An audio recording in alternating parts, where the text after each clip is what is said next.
ঘটনাটোৰ সম্পৰ্কত আজি যিহেতু আপুনি ইয়াত উপস্থিত হৈছে কেনেকুৱা কি পাইছে অলপ জনাব। হয়, অৰুণাচলৰ হাইলুং ৱাইলুঙত আমাৰ এই মহং গাঁৱৰ আচুৰ্য মৰাণ এটা ট্ৰেক্টৰ দুৰ্ঘটনাত তেওঁৰ জীৱন আহুতি দিব লগা হৈছিলে। আৰু এই পৰিয়ালটোক আমি খবৰ ল'বলৈ আহিছোঁ আৰু অতি দৰিদ্ৰ পৰিয়াল।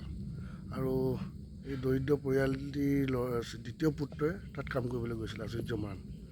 গতিকে এই পৰিয়ালটোৰ লগত আজি চৰকাৰখন আছে আৰু আমি নিজেই সৰ্বানন্দ সোণোৱাল কেন্দ্ৰীয় মন্ত্ৰী তেখেতক এই কথাটো অৱগত কৰিছোঁ আৰু বিধায়ক ভাস্কৰ শৰ্মা ডাঙৰীয়াক এই কথাটো আমি অৱগত কৰিছোঁ।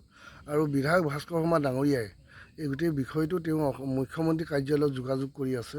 আৰু এই দৰিদ্ৰ পৰিয়ালটিৰ দ্বিতীয় সন্তানটো যিহেতু আমি ঘূৰাই আনিব নোৱাৰোঁ, তথাপিতো গুটু মৰাণ তেওঁৰ দেউতাক আৰু গুটু মৰাণৰ যাতে ইয়াত জ্যেষ্ঠ ল'ৰাজনো আছে, ডাঙৰজন, তেওঁৰ যাতে আচুৰ্যৰ দৰে বাহিৰত কৰ্ম কৰিব লগা নহয়, যাব লগা নহয়, ঘৰতে থাকি যাতে তেওঁ ঘৰখন চলাবৰ কাৰণে তেওঁ যদি কিবা এটা উপায় কৰি ল'ব পাৰে, তাৰ বাবে বিধায়ক ভাস্কৰ শৰ্মা ডাঙৰীয়াই ইয়াত নিজেই আহিব আৰু চৰকাৰৰ ফালৰ পৰা তেওঁ এক অনুদান লৈ তেওঁ নিজে উপস্থিত হ'ম, এই কথাখিনি আমাৰ অৱগত কৰিছে।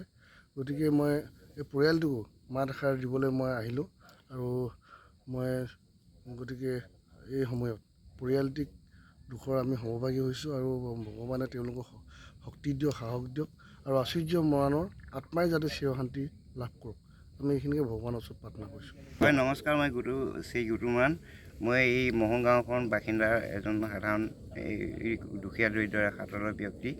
যিহেতু মোৰ কৰ্মৰ ফলত মোৰ ল'ৰাটো মানে বাহিৰত গৈ হাইলঙত এতিয়া ট্ৰেক্টৰত এক্সিডেণ্ট হ'ল বুলি আমি জানিব পাৰিছোঁ। যিহেতু আমি ল'ৰাজন ঘটনাস্থলীৰ পৰা আনি ল'ৰাজন এতিয়া থ'বলগীয়া হ'ল এতিয়া ঘৰৰ বাৰীৰ ভিতৰত।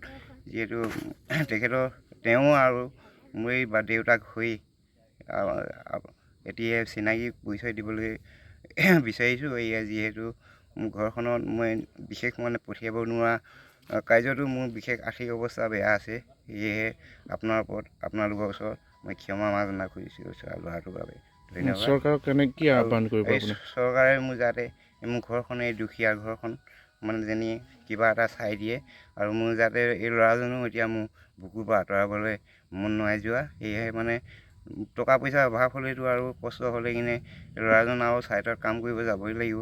যিহেতু সেইটো আপোনালোকে যাতে চৰকাৰখনে মোক কিবা এটা সুবিধা কৰি দিলে মই নথৈ সুখী হ'ম আৰু লগতে সকলো ৰাইজে সুখী হ'ব বুলি মই ভাবোঁ। ধন্যবাদ।